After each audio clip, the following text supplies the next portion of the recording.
여러분, 저는 지금 쌍용자동차 뷰티풀 코란도와 함께하는 블레이징 캠핑이라는 시승행사에 나와 있습니다.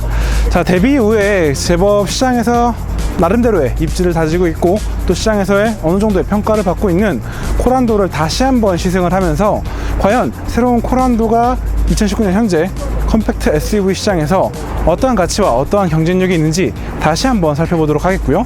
그리고 오늘은 이제 딥 컨트롤이라고 불리우는 이제 쌍용자동차의 반자율 주행 시스템이 어느 정도 레벨에 이르게 있는지 그 부분도 함께 살펴보도록 하겠습니다. 자, 그럼 지금부터 본격적으로 주행을 시작해 보도록 하겠습니다. 자, 그럼 지금부터 이제 새로운 코란도와 함께 주행을 시작해 보도록 하겠습니다.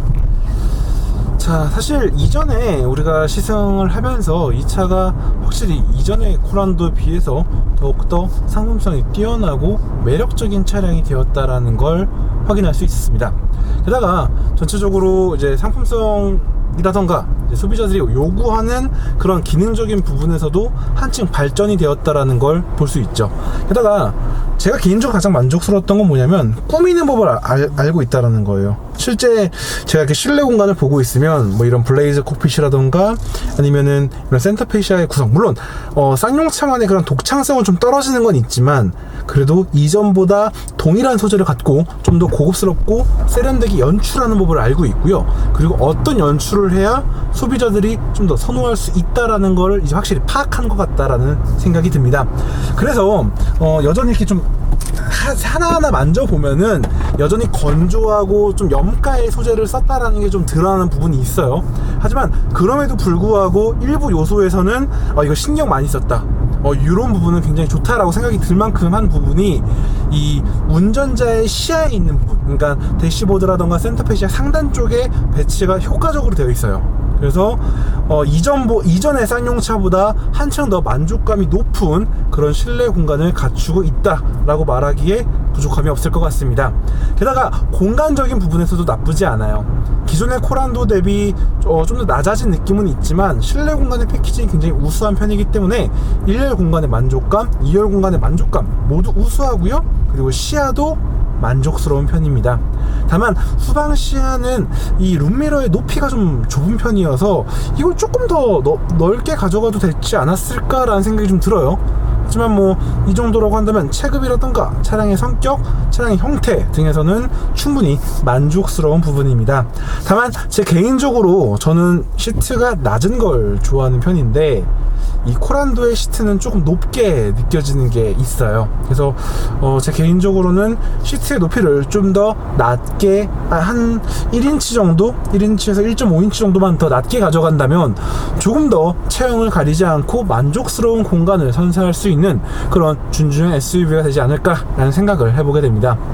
자, 이어서 파워트레인 구성을 함께 살펴보도록 할게요. 자, 최고 출력 136마력을 내는 이 1.6L 디젤 엔진이 자리하고 있거든요.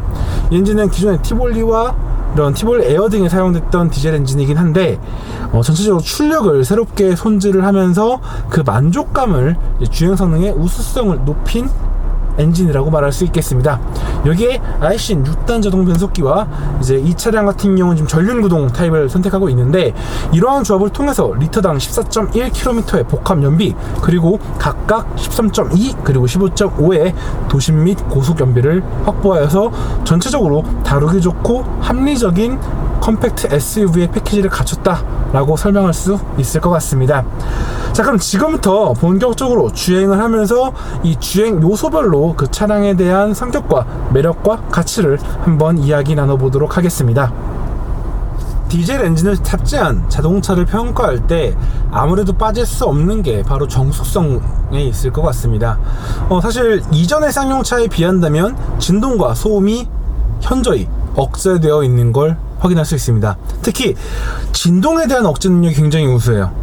지금 같은 경우는 오토스탑이 작동되어서 아예 시동이 꺼진 상태이긴 하지만 지금 이렇게 엔진을 깨워봤을 때도 굉장히 정숙한 편이에요. 진동이 느껴지긴 해요. 하지만 디젤 차량이라는 걸 감안하고 본다면 굉장히 정숙하고 잘 다듬었다 라는 거를 확실히 느낄 수 있고요. 그리고 아이들링 시에서의 소음은 굉장히 억제를 잘하고 있어요.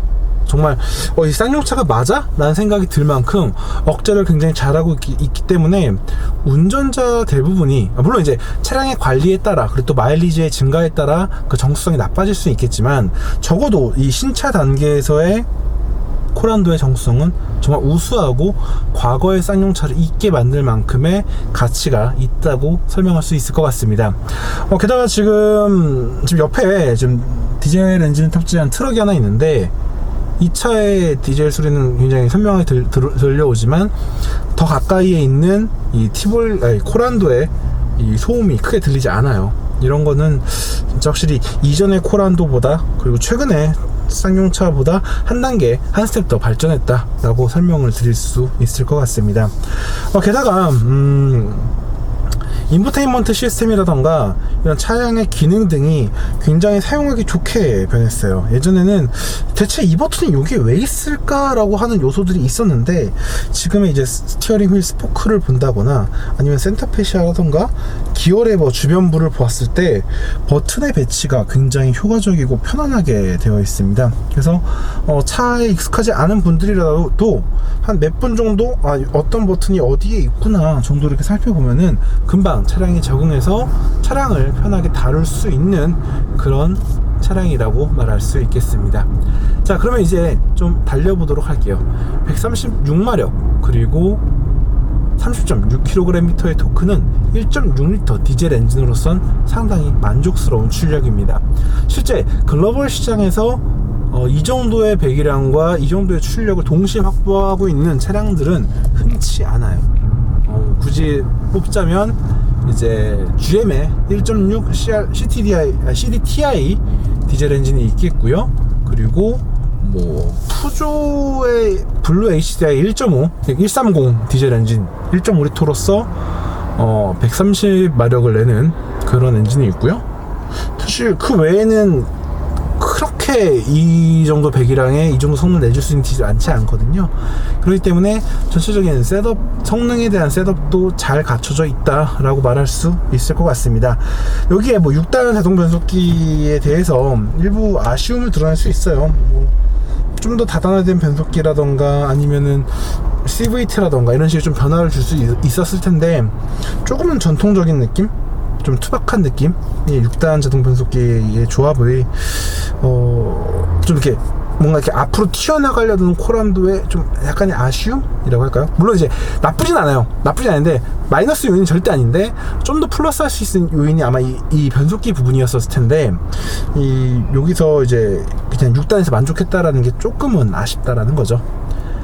자, 그럼 지금부터 본격적으로 각 요소에 대한 이야기를 나눠보도록 할게요. 자, 엑셀러레이터 페달을 밟으면요, 생각보다 반응이 좋아요.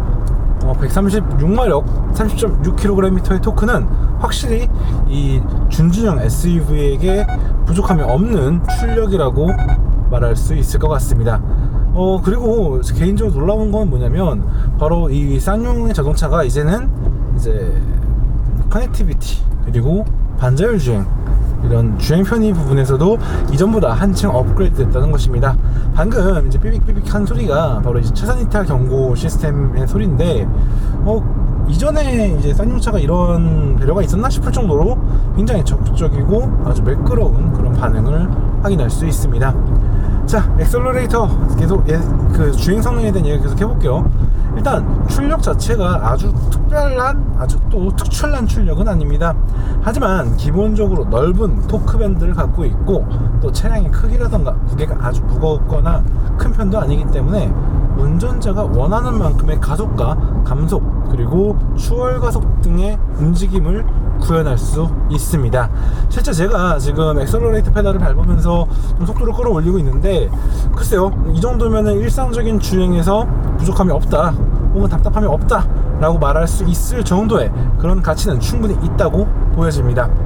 게다가 이 엑셀러레이터 페달을 깊게 밟았을 때에도 생각보다 정숙해요. 보통 고RPM으로 올라가면 좀 시끄러운 이제 사운드가 좀 거슬릴 수도 있는데, 지금 제가 RPM을 꽤 제법 끌어올렸음에도 불구하고 탑승자가 느끼는 소음이 그리 크지 않은 것 같아요. 다만 노면에서 올라오는 소리가 좀 큰 편인 것 같아요. 지금 주둑주둑 하면서 이 이 서스펜션의 댐퍼가 이렇게 노면을 받아주는 그 소리가 들려오는데 이 소리가 생각보다 좀 거세게 느껴지는 것 같습니다.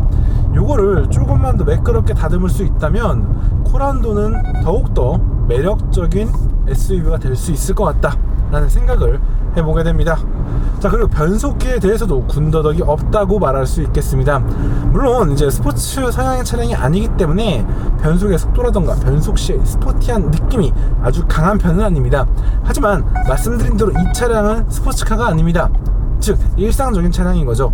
일상적인 차량에게는 기대할 수 있는 그 정도의 변속 속도, 변속 반응, 그리고 변속 시의 충격 흡수를 확인할 수 있습니다. 제 개인적으로는 조금 더 터프해도 나쁘지 않았겠다는 생각이 들지만 또 반면에 글쎄 굳이 이 차량 갖고 이렇게 몰아세울 거 아니라고 한다면 이 정도도 나쁘지 않겠다라는 생각이 들어요. 꼭 모든 변속기가 듀얼 클러치 변속기처럼 과도할 정도의 민첩성과 뭐 그런 반응을 선보일 필요는 없다고 생각을 하거든요. 그렇게 본다면 지금 이 코란도의 변속기 셋업은 충분히 차량의 성격과 차량의 포지션, 이러한 요소들을 잘 고려한 결과물이다 라고 말할 수 있을 것 같습니다.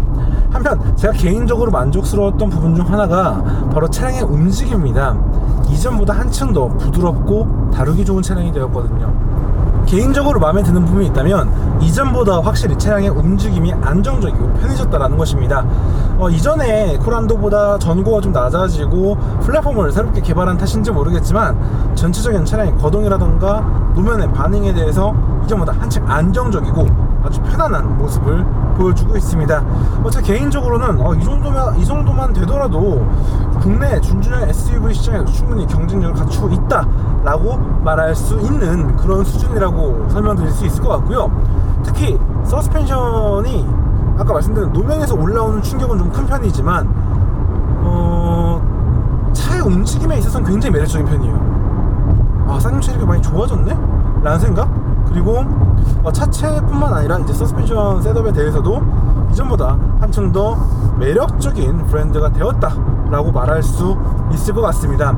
사실 이 정도의 셋업만 된다 하더라도 일상적인 주행 환경에서 경험할 수 있는 대다수의 주행 상황에서 80점 이상 줄 수 있는 그런 차량이라는 생각이 들어요. 게다가 연속된 이렇게 노면의 변화 속에서도 생각보다 운전자에게 위화감이 준다거나 불안감을 주지 않아서 다루기 좋은 것 같아요. 이런 부분은 정말 칭찬해주고 싶은 그런 차량의 생각이 되고요. 그리고 브레이크 제동 시에도 굉장히 밸런스가 좋다라는 생각이 듭니다. 물론 제동 순간에는 전륜 쪽에 브레이크 하중이 좀 많은 편이라서 좀 휘청하는 느낌은 있지만 이러한 느낌이 길게 이어지지 않고 곧바로 전후 밸런스의 안정화를 찾아오는 모습입니다. 그렇기 때문에 차량에 익숙하지 않은 운전자라 하더라도 이 차량에 금방 적응하고 즐거운 주행을 이어갈 수 있을 것 같다 라고 말씀드릴 수 있겠네요. 이 정도의 셋업은 괜찮은 것 같아요. 이 정도라고 한다면 이제 동급의 경쟁자들과 비교했을 때 주행 성능 부분에서 평균 이상 혹은 경쟁자들에서 소폭 우위를 점할 수 있는 그 정도의 셋업이 아닐까라고 생각을 해보게 될 정도입니다. 물론 지금 이 셋업이 완벽한 정답이라고는 말하지 않겠어요. 네, 제 그러니까 개인적인 취향에 따라 좀 달라질 수 있으니까요. 하지만 대다수의 사람들에게 이 정도의 셋업이라고 한다면 충분히 설득력이 있는 그런 셋업이라고 말할 수 있겠습니다. 물론 아쉬운 점은 있어요. 주행에 대한 감각이 사실 그렇게 명료한 편은 아니에요. 물론 SUV라는 이런 차량의 성격상 그럴 수 있다고 봐요. 그건 당연한 거죠. 하지만 굳이 단점을 지적해야 된다면 그 부분은 좀 지적할 수밖에 없을 것 같고요. 그리고 지금 제 앞에 지금 코란도가 2대가 달리고 있는데 뒷모습은 참 적응이 안 됩니다. 물론 이제 디자인은 개인의 호불호가 갈리는 부분이기 때문에 어떤 분들은 이 디자인을 정말 좋아하실 것 같은데 저는 솔직히 전면, 측면, 후면 중에 가장 마음에 안 드는 게 후면 디자인인 것 같습니다. 자, 한편 이제 코란도에서 빼놓을 수 없는 게 있어요. 바로 딥 컨트롤입니다. 자, 쌍용 자동차가 새롭게 언급하고 있고 또 선보이고 있는 레벨 2.5의 자율주행 시스템입니다. 자, 실제 이제 인텔리전트 크루즈 컨트롤을 설정을 하게 되면요, 운전자가 원하는 대로 아니고 차가 알아서 앞차와의 간격, 그리고 앞차와의 간격이 좁아졌을 때 위험 경고까지 주면서 이 어댑티브 크루즈 컨트롤의 우수한 만족감을 누리게 합니다.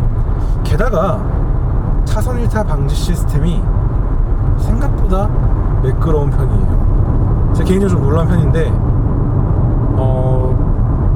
센터링 방식이거든요. 그러니까 양 차선을 동시에 인식을 하고 그 두 차선의 가운데를 달릴 수 있도록 조율을 하는 이런 센터링 방식의 차선 유지 기능인데요, 굉장히 부드러워요. 조향이 지금 굉장히 부드러워서 지금 저는 이게 지금 얘가 개입을 하고 있나? 라는 생각이 들 만큼 굉장히 매끄럽고 부드럽게 스티어링 휠을 아주 섬세하게 조작하는 걸 볼 수 있어요. 그래서 이 정도의 조율 능력이라고 한다면 어지간한 운전자들보다도 더 우수한 그런 컨트롤 능력이 아닐까라는 생각이 들 정도입니다. 이거 정말 괜찮은 것 같네요. 근데 이제 중요한 거는 사실 이러한 차량, 이런 어댑티브 크루즈 컨트롤이 발동할 때 감속과 가속에 있어서 얼마나 매끄럽냐가 중요할 것 같은데, 사실 조향 부분에서는 굉장히 매끄러웠거든요. 그렇다면 이제 감속과 가속에서 어떨지 한번 살펴보도록 하겠습니다. 자, 앞차와의 간격을 좀 붙여보고 다시 한번 이 기능을 활성화 시켜 보겠습니다. 자, 그리고 재밌는 게 뭐냐면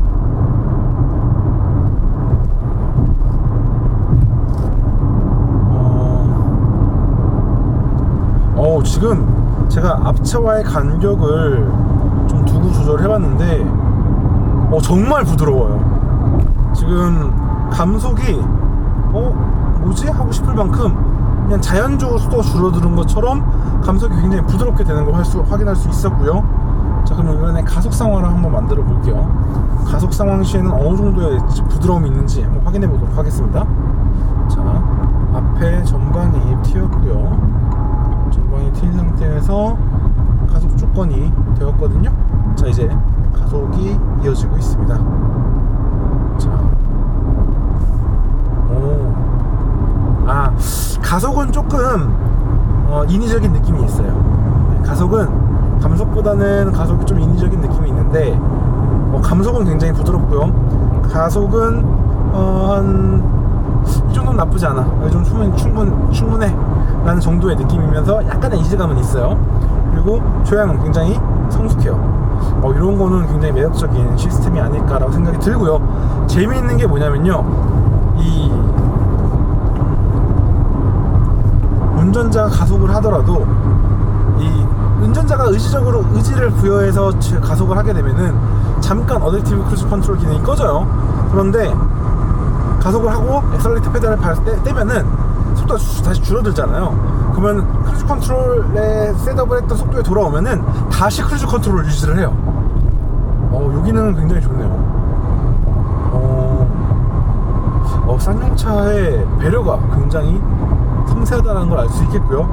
지금 살짝 좀 제동이 좀 거칠긴 했었는데 이 정도 나쁘지 않은 것 같아요. 처음 제동은 좀 거칠었지만 이어지는 제동은 굉장히 부드럽게 이어지는 걸 확인할 수 있었고요. 그리고 차선을 바꾸니까 이제 자연스럽게 다시 가속이 이어지고 있습니다. 가속에 대한 질감은 아까 말씀드린 대로 약간의 인위적인 느낌은 있지만 충분히 납득할 수 있는 정도의 질감인 것 같습니다. 자, 이렇게 한번 기능을 확인해 보았고요. 자, 이제 나머지 이야기를 좀 해볼게요. 자, 사실 코란도에 제가 개인적으로 인상적인 부분이 하나가 있다면 생각보다 출력과 효율성의 조화가 잘 이루어지고 있다는 것입니다. 자, 136마력과 30.9kg의 토크를 내고 있고요. 그와 함께 14.1km의 복합 연비를 확보하고 있습니다. 사실 아주 높은 수치는 아니지만 체급이라던가 파워트레인의 셋업 등을 고려한다면 지금 이 정도의 효율성은 충분히 매력적인 수치라고 말할 수 있을 것 같고요. 그리고 이러한 수치를 기반으로 하여서 운전자가 섬세하게 다루면 과연 어느 정도까지 그 효율성이 개선이 될지 기대감을 불러일으키는 숫자이기도 합니다. 자, 이렇게 새로운 모습으로 돌아온 코란도를 다시 한번 만나보았습니다. 자, 미디어 데이 때, 그러니까 미디어 시승행사 때 처음 느꼈던 코란도는 이전의 코란도보다 한층 발전되고 최신의 쌍용 트렌드를 잘 반영하고 쌍용 자동차가 가고자 하는 방향이 어떤 방향인지 잘 보여주는 차량이었습니다. 그리고 지금 다시 한번 시승한 코란도는요, 그러한 방향성과 그러한 변화에 확신을 주고 재확인을 하는 시간이었던 것 같습니다. 이전보다 한층 완성도가 좋아지고 군더더기 없는 주행성, 그리고 시대가 요구하는 자율주행 시스템까지 한층 업데이트된 코란도가 바로 지금 이 순간 존재한다는 것입니다. 물론 많은 옵션을 선택하게 하다 보면은 가격 상승을 피할 수가 없습니다. 그렇기 때문에 사실 코란도도 아주 싸다고 말할 수 없는 존재가 된 건 사실이에요. 하지만 새로운 코란도는 분명 시대가 요구하는 트렌드를 잘 반영하고 있고, 그리고 그런 요소들이 기대 이상의 완성도를 선보이면서 운전자와 탑승자에게 확실한 만족감을 줄 수 있는 존재가 되었다는 겁니다. 자, 오늘은 여기까지 마무리하도록 하겠습니다. 저는 카올리 김학수였고요. 전 다음에 또 다른 자동차와 또 다른 이야기로 다시 한번 인사드리도록 하겠습니다. 감사합니다.